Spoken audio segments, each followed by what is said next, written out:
बिस्मिल्लाहिर्रहमानिर्रहीम। नाज़रीन, मैं आप लोगों का इंतहाई शुक्रगुज़ार हूँ कि जिस फ़राख दिली से आप लोगों ने मेरे इस यूट्यूब चैनल को पजीराई बख्शी है। मैं पिछले 2-3 प्रोग्राम में इसलिए अपील नहीं की कि इसको आप सब्सक्राइब करें कि मैं देख रहा था कि बगैर मेरे कहे आपकी दिलचस्पी उसमें मैं ये कहूँ कि दिन दोनी रात चौगुनी तरक्की हो रही है तो बिल्कुल सही होगा। लेकिन इसके बावजूद कह देता हूँ क्योंकि जो मेरे मैनेजर है वो इंसिस्ट करते हैं कि ये बात आप ज़रूर कहा करें कि इस यूट्यूब चैनल को आप प्लीज़ ज़्यादा से ज़्यादा सब्सक्राइब करें। और ये ऐसा कड़ा वक्त है कि इसमें हम इसको ज़्यादा से ज़्यादा लोगों तक फैलाएं ताकि असल बात हर उस बंदे तक पहुँचानी है जो हमारी बात सुनने में दिलचस्पी रखता है। मैं आपको बताता चलूँ कि जितने भी आप मुझे मैसेज भेज रहे हैं मैं उनको एक एक को पढ़ता हूँ और मैं यकीन जानो कि फिर उस पर भी आपका शुक्रगुज़ार हूँ। मैं उसको इनकॉर्पोरेट भी करता जाऊँगा और आप महसूस करेंगे कि कुछ चीज़ें ऐसी हैं कि जो अब जब आती हैं तो समझें जो आपका कल का या परसों का या उससे एक दिन पहले का जो मैसेज है उसकी वजह से आ रही हैं। पाकिस्तान के बारे में बदकिस्मती से हम कहते हैं मसालिस्तान। मैं अगर ये कहूँ कि मैंने सारी दुनिया देखी है, 7 समंदर घूमे हैं, तो हकीकत यह है कि बात है भी दोस्त। लेकिन जितनी इस मुल्क के अंदर मैंने तकालीफ, परेशानी, मुसीबतें देखी हैं, मुझे किसी मुल्क में इस पोतात में और इस मजमूए में कहीं नज़र नहीं आई।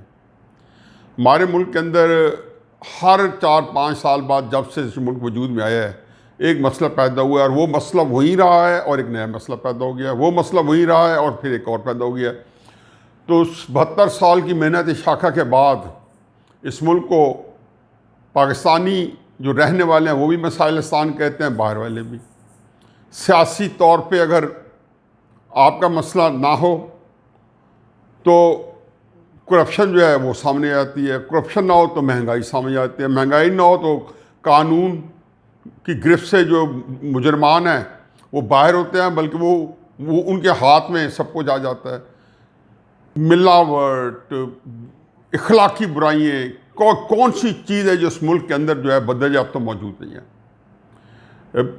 आप नाम लेते जाएं, मुझे समझ नहीं आती कि आदमी किस बात पे करे। लेकिन सियासत ने चूँकि इस मुल्क की आगे किस्मत का फैसला करना है तो चुनाचे ज़्यादातर मेरा मौजूद तो सियासत नहीं है। और सियासत में भी मुझे अभी मैं उस FIR जो कि वज़ीर आज़म आज़ाद कश्मीर के ख़िलाफ़ जो है कटवाई गई है, मैं उससे ज़हनी तौर पे निकल नहीं सका हूँ। मुझे समझ नहीं आ रही कि ये इस मुल्क में क्या हो रहा है। ये आम वाक़या नहीं है। अब ज़ाहिर है कि इस सारी चीज़ों मौजूदगी में महंगाई जो है वो 100% से लेकर 400% तक बढ़ गई है। और किन चीज़ों में बढ़ी है जो खालिस्तान एक आम आदमी इस्तेमाल करता है। मैं शायद या कोई आसूदा हाल लोग या जो बहुत बड़े लोग हैं या जो एक माकूल मिडिल क्लास के लोग हैं शायद वो भी मुतासिर तो हुए होंगे, लेकिन उस तरह नहीं हुए क्योंकि आम आदमी के तो सारे के सारे जितनी चीज़ें हैं वो सारी महंगाई की गिरफ्त में हैं। आटा है, चीनी है, गैस है, घी है, बिजली है, ये वो एसेंशियल्स हैं। स्कूलों की फ़ीस है, मामूली सी फ़ीस है। ये जो है कि एक आम आदमी जो है कम से कम जो है ये चीज़ें हैं जो उसको गिरफ्त में लेके बैठी हैं। कि जब काबीना बैठती है, वज़ीर आज़म अखबार में पढ़ते हैं कि महंगाई बढ़ती जा रही है, बड़ी तशवीश है, बहुत तशवीश है। साज़िशों से काबीना बाज नहीं आती, वो काम करने जा रही है जो इस पाकिस्तान की तारीख में 1970-71 में शेख मुजीबुर रहमान ने किया था, अवाम को और इदारों को आपस में टकरवा देना। ये कोई आम काम नहीं हुआ, ये बहुत खौफनाक काम जो है वजूद में आ चुका है।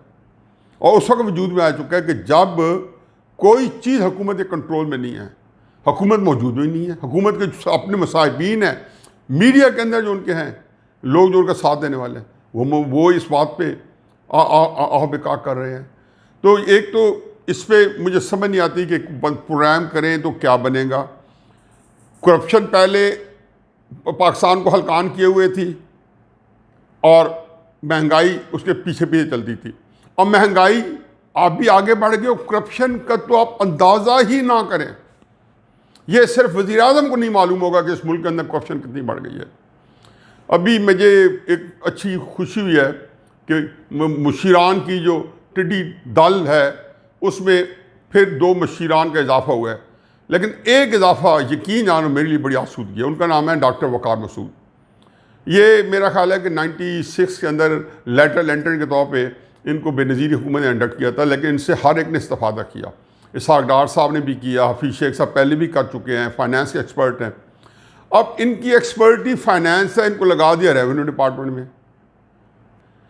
अब रेवेन्यू डिपार्टमेंट मेरा ख्याल है कि पाकिस्तान के अंदर जो करप्शन है वो हमने देखा है, किसी को बंदूक की ताकत पे करप्शन करते देखा है, हमने कानून की ताकत पे करप्शन होती देखी है, हमने हुकूमत की ताकत पे करप्शन होती देखी है, हमने कलम की ताकत पे लोगों ने करप्शन किया है और बहुत ही ज़्यादा करप्शन किया है।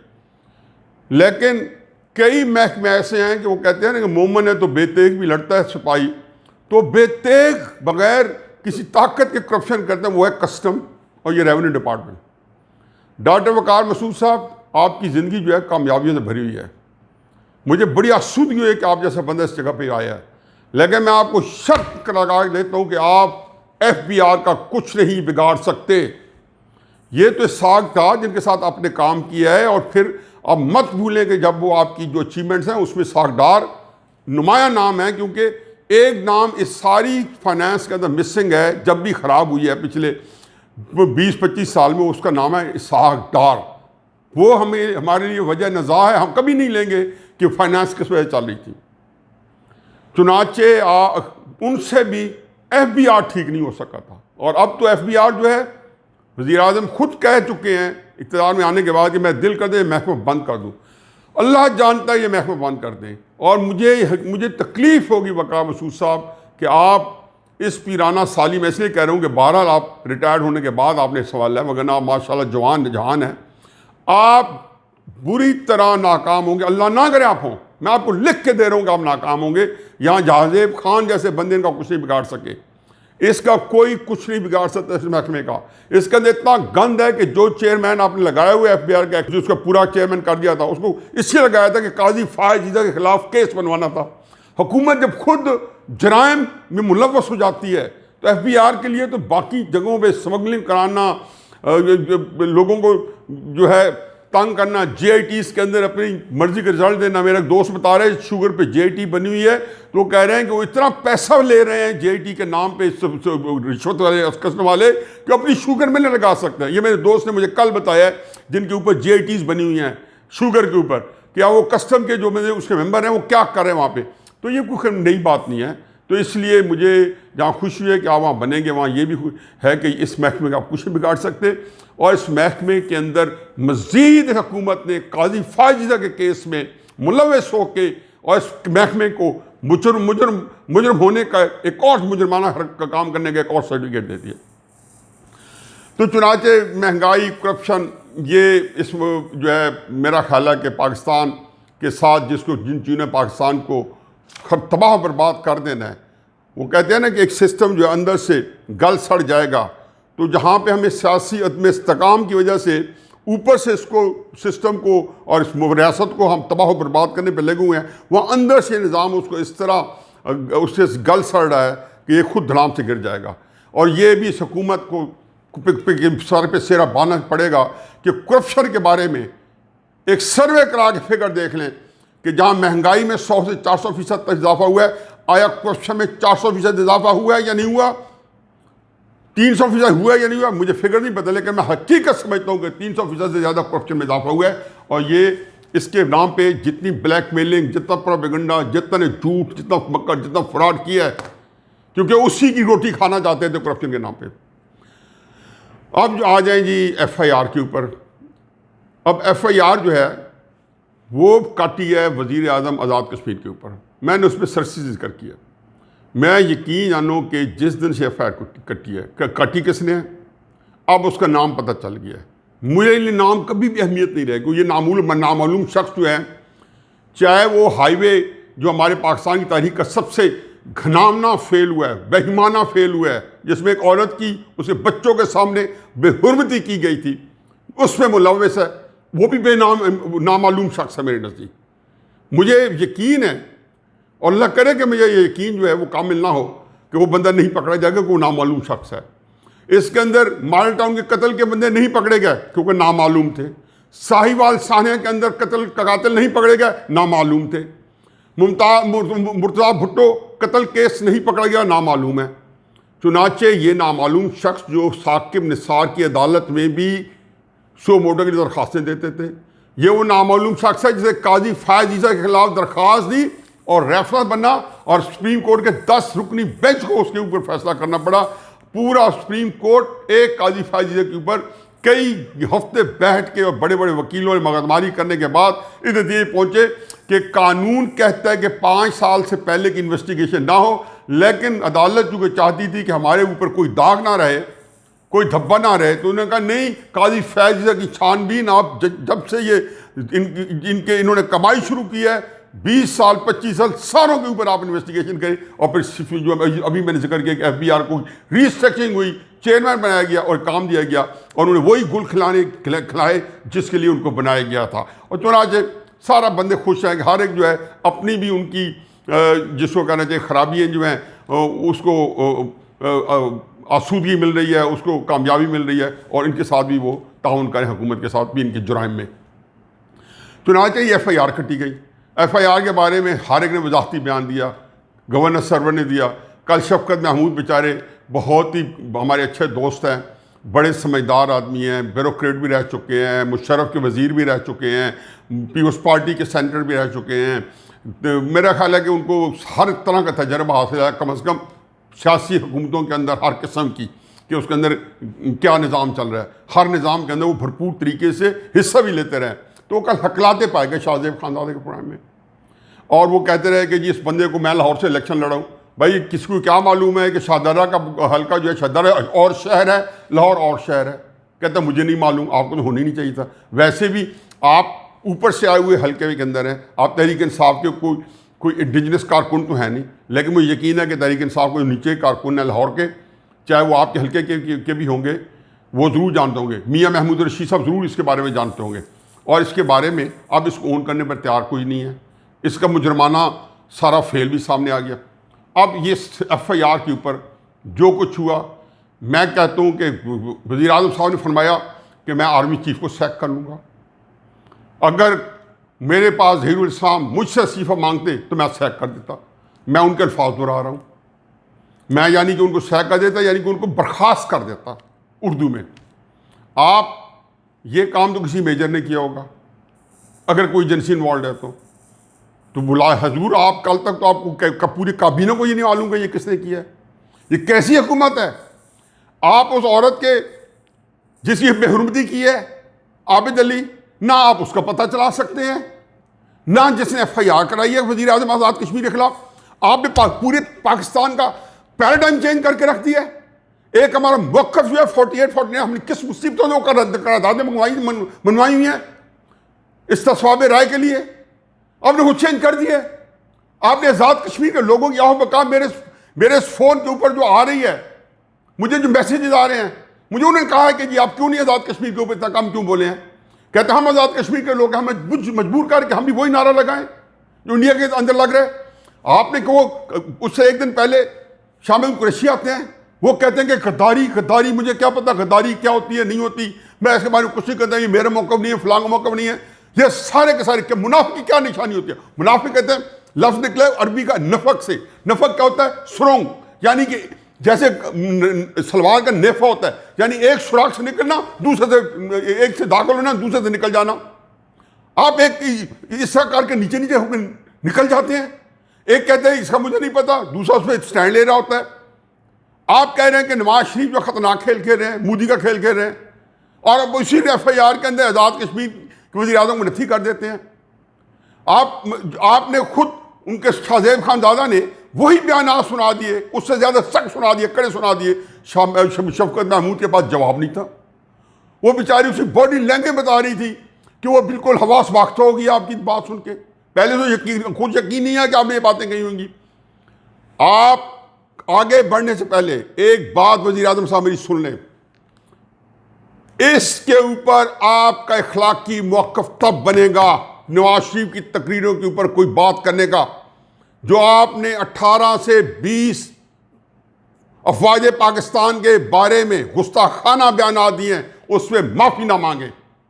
आप उसमें माफ़ी भी ना मांगे, आप उसको ओन भी ना करें, और आप हेर फेर के समझें कि वो किस्सा पारीना है, लोगों की याददाश्त से महव हो गया होगा। अल्लाह भला करे सोशल मीडिया का, ये इन छोटे छोटे फ़ोनों का, जो 6 या 7 करोड़ की तादाद में लोगों के पास मौजूद है, हर बालिग के पास मौजूद है, 70-80% पाकिस्तान के बालिग शहरियों के पास ये मौजूद है, ये स्मार्टफोन, इनके पास हर चीज़ पहुंच गई है। चुनाचे आपको अफवाज पाकिस्तान के बारे में जो आपने हिर्जा सराई की है, जो वो साखियाँ की है, आपने इंडिया में इनके खिलाफ जो बयान दिए हैं, आपने जमात दावा के बारे में जो गंदी बातें की हैं, आपने हमारे लोग जो पाकिस्तान के लिए सीना सपर थे उनके बारे में जो आपने मुआंदाना रवैया अपनाया, उसके बारे में आपको इस कौम से माफ़ी मांगनी होगी। और वज़ीर आज़म आज़ाद कश्मीर, और वो भी राजा फारूक हैदर, आपको समझ नहीं आती है काजी फायज ईसा, राजा फारूक हैदर, ये ऐसे नाम हैं कि इनके ऊपर ना इल्ज़ाम लग सकता है, ना इनकी खराबी हो सकती है, लेकिन ये आपके रास्ते में रोड़े क्यों हैं? क्योंकि आपके मज़मूम मकासद के रास्ते में ये लोग जो हैं रोड़े बन सकते थे। आप लोगों ने तो बेचारे एक हाई कोर्ट के जज शौकत सिद्दीकी को बर्दाश्त नहीं किया। आप यहाँ पे किससे हुकूमत करना चाहते हैं? वो जिनकी वीडियो, नैब के चेयरमैन की वीडियो आपने आम की, आप उनके ऊपर हुकूमत करना चाहते हैं? आप पहले फाइल बनाने चाहते हैं जजेस की, आप पहले फाइल बनाने चाहते हैं सारे सरकारी अफसरों की। उसका बशीर मेमन जो है DGFI, मेरा ख्याल उसमें कॉन्सेंसस करा ले, उसकी बातें सुन ले। नहीं सुनेंगे, वो क्या क्या कहते रहे। ये वो टाइम आ गया है कि इंशाअल्लाह एक बात है कि जो कुछ आप कह रहे हैं, अल्लाह मियाँ आप लोगों का, आपके साथियों का, आपके साथ मौक़िफ़ रखने का भांडा बीच चौराहे में जो है ना वो तोड़ रहा है। बीच चौराहे में एक एक लम्हे में आप खबर देते हैं, उधर से एक चीज़ आ जाती है। आपने तो उस पहले कश्मीर के ऊपर कहते हैं हमने सबसे ज़्यादा रेटरिक किया। रेटरिक आपने क्या किया? आपने पाकिस्तान के अंदर उसके ऊपर ज़रूर लोगों को बताने की कोशिश की। बैन सफारत कानों की कॉन्फ्रेंस बुलाएं, पाकिस्तान के रिटायर्ड और सीनियर मौजूदा डॉक्टर बासित साहब बैठे, उनको बुलाएं टीवी पे। वो तो आपके बड़े ज़बरदस्त सपोर्टर हैं ज़हनी तौर पे, वो आपको बताएंगे। अयाज वज़ीर साहब को बुलाएं, आप बताएंगे कि आप लोगों का काम सिफर है, आप लोगों ने मनफी सफारतकारी की है पाकिस्तान के बारे में। ये एक निज़ाम चल रहा है दुनिया के अंदर, जो ग्रुप्स बने हुए हैं, आपने जो उसके अंदर डिवाइड हुई है, उसके अंदर हमारी एक हैसियत थी, वो भी अंडरमाइन हुई है जो नए नए ब्लॉक्स के अंदर। तो इंडिया के जो मौक़िफ़ है उसको आपने तरीके से पिजराई बख्श रहे हैं। गिलगित बल्तिस्तान का सूबा बना दो, आज़ाद कश्मीर के वज़ीर आज़म के खिलाफ FIR करा के उसको जेल में डाल लो। वो इतना नामा जिसको कहना है कि शफकत महमूद साहब या हुकूमती वज़ीर जो हैं जाहिल तो नहीं हो सकते, तो फिर बदनीयत है। जो ये कह रहे हैं कि FIR तो फर्स्ट इंफॉर्मेशन रिपोर्ट है, इसका मतलब यह है कि ये इब्तदाई। और भाई मुझे बता दें, भुट्टो साहब के जिसके अंदर वो फांसी लगे थे, तो अहमद कसूरी ने हाई कोर्ट के ज़रिए वो FIR दर्ज करवाई थी। यहाँ पे FIR हाई कोर्ट में दरख्वास्त देनी पड़ती हैं। मेरे घर से एक मोटरसाइकिल चोरी हो गया किसी मेरे काम करने वाले का, आज तक 2 महीने हो गए हैं, आज तक FIR नहीं हुई मेरे घर से। वो बेचारा SHO ही मुझे जानता है, दरख्वास्त पड़ी है, मोटरसाइकिल चोरी हो गई है, एक मजदूर काम करने आया, वो मोटरसाइकिल उठा के भाग गया। FIR की दरख्वास्त पड़ी थानेदार के पास, दरख्वास्त पड़ी है। शफकत महमूद वज़ीर आज़म, मेरे उस बंदे के मोटरसाइकिल चोरी होने की आप FIR कटवा के दिखा दें। यहाँ वज़ीर आज़म आज़ाद कश्मीर के ऊपर गद्दारी की FIR दर्ज करा रहे हैं। फिर किस मौके में? जब आप इंतहाई उस मौके, नाजुक मौके पे, जब आपने पहले से इस मुल्क के माहौल ने इदारों के अंदर और अवाम के अंदर, क्योंकि जब आप सियासतदानों से टकराते हैं तो सियासतदानों के फॉलोअर से टकराते हैं। आपने पहले टकराव की कैफियत पैदा की है। ये जो डैमेज आपने किया है, यूएन के अंदर आपने पिछले साल जो तकरीर की थी कश्मीर के गुलाम बनने के, जो इंडिया के ने उसको अपने कानून में तब्दीलियाँ करके बनाया था, नाकस कर दी, उसके ऊपर नाकस कर दी। कश्मीर आज हर चीज़ पाकिस्तान की गैर महफूज है और तिफल तसल्ली, जैसे इकॉनमी ठीक हो गई है, घर आते हैं पता चलता है जी 700 रुपये का जो बैग है वो 1400 रुपये का आटा हो गया है। घर आते हैं जी 65 रुपये का पेट्रोल जो है वो 125 रुपये का 120 का हो गया है, 128 इसका हो गया है। ये आपको भी अखबार में पता चलता है। हम जब पेट्रोल पंप की लाइन में लगते हैं वहाँ पता चलता है। गैस का बिल आता है तो पता चलता है जी क्या कहाँ से कहाँ पहुँच गए हैं। 101 सिलेंडर लाते हैं, पता चलता है वो कहाँ से कहाँ पहुँच गए। तो आपको ये सारी चीज़ घर से पता चलती है। FIR आपको घर से पता चलती है कि वज़ीर-ए-आज़म आज़ाद कश्मीर के खिलाफ गद्दारी का इल्ज़ाम लगता है। मैं इसको सम अप करता हूँ। ये ऐसा टॉपिक है कि इसमें खोल जाऊँ तो 1 घंटों पहरों जो है ना, मैं इसमें बात नहीं करनी, दिल की भड़ास निकालनी है, वो नहीं निकल सकती। इसमें फिर ऐसी ऐसी चीज़ें निकलेंगी कि जो हर एक को मुतासर रखेंगी, मुझे ही मुतासर कर जाएंगी। लेकिन एक चीज़ जो है मैं कहता जाऊँ कि 3 बातें जो हैं जो कि सबसे ज़्यादा इस वक्त ख़तरनाक हैं, वो है इस वक्त टकराव की कैफियत। अवाम का और महंगाई का टकराव भी इस मुल्क के अंदर एक तकलीफ दह सूरत हाल है, वो भी तबाही की तरफ चाल लेके जा रहा है। लेकिन ये जो नया टकराव है सियासतदानों का और हुकूमत पाकिस्तान का या रियासत पाकिस्तान का, तो ये इंतहाई ख़तरनाक है। कल भी 3 सोल्यूशन दिए थे। मेरी दिली दुआ है कि इन 3 सजेशन जो मैंने दी है, ये जो 3 मुमकिन अमकानी सूरत हाल जो मैंने दी है, उनमें से मैंने अर्ज़ की थी कि एक अमकानी सूरत हाल को आज नहीं, जो कल गुजर गई है उसको पकड़ लें। पहले मैंने कहा था अमकानी सूरत हाल ये है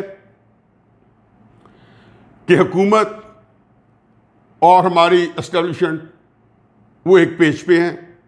इसका वो कई अरसे से, जब से वजूद में, रेट्रिक भी हो रहा है।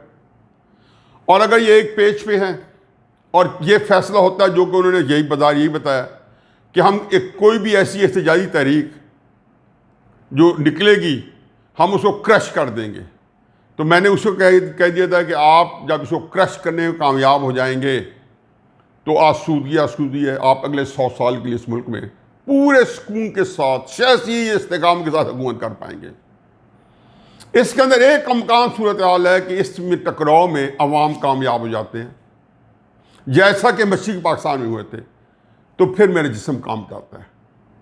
मैं बिल्कुल एक ऐसा कि मेरे जिस्म के अंदर एक मेरी रूह काम जाती है। दूसरी अमकानी सूरत हाल ये है कि ये हुकूमत और जो हुकूमत के सामने एक इत्तेहाद बनना है PDM, इनको एस्टेब्लिशमेंट बड़ा बन के और इनको एक पेज पे ला के इनके अंदर जो है अफ़हाम व तफ़हीम कराए, इंसाफ पे मुबनी।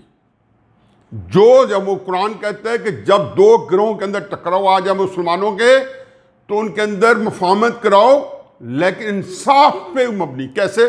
कि जिसके साथ ज्यादती हुई है उसका अजाला करो, ये कुरान कह रहा है, उसका अजाला करो। तो एक ये मुमकिन सूरत हाल है, एस्टेब्लिशमेंट अजाला कराए। तीसरी यह है कि जो 1977 की है, 77 की, कि जिसमें भुट्टो साहब और PNA जो पाकिस्तान नेशनल अलायंस था, उसके जो सरबराह थे फजल रहमान साहब के वालिद मौलाना मुफ्ती महमूद रहमतुल्लाह अलैह थे, उनमें मुज़ाकरात हुए थे। उस टीम में एक तरफ प्रोफेसर गफूर साहब भी थे और नवाबजादा रसूलुल्लाह साहब थे और भुट्टो साहब के खिलाफ शायद पीरज़ादा साहब थे और कौसनई साहब थे। तो उस मुज़ाकरात में जब कामयाब होने लगे तो एस्टेब्लिशमेंट ने, जो बाद की किताबों ने और मुज़ाकरात में शामिल लोगों ने किताबें लिखी, यही बताया कि उनको सबटाइज किया गया और मास्टर लग गया। तो एक कैफियत यह है कि इस मुल्क में इस टकराव को आगे आने दिया जाए और फिर निज़ाम नज़्म नस्क़ जो है 1977 वाले की रिपीट हो जाए। इसमें हमेशा सियासी तौर पे आप बिल्कुल तबाह बर्बाद हो जाएंगे। हल जो है ऑप्शन नंबर 2 में है, कल भी बताया था, आज भी बताया था, और उसके अलावा कोई हल नहीं है। फिर बाद में आप जब एक दफ़ा सियासी इस्तेकाम लाएंगे तो इक़्तिसादियात भी ठीक होगी और फिर आपके अंदर करप्शन, महंगाई उसके लिए भी आप कोई एक नेशनल जो है नैरेटिव तख्लीक देंगे। सियासी फ़ायदों के लिए ना काजी फैजी का केस आपको मान पाएगा, ना करप्शन के खिलाफ कोई आपका जिहाद जो है कारगर होगा। 400% चीज़ें हर तरफ बढ़ जाएंगी। अल्लाह ताला पाकिस्तान की हिफाजत फरमाए और हमारे हाल पर रहम फरमाए। हमारा इल्लल बलाग।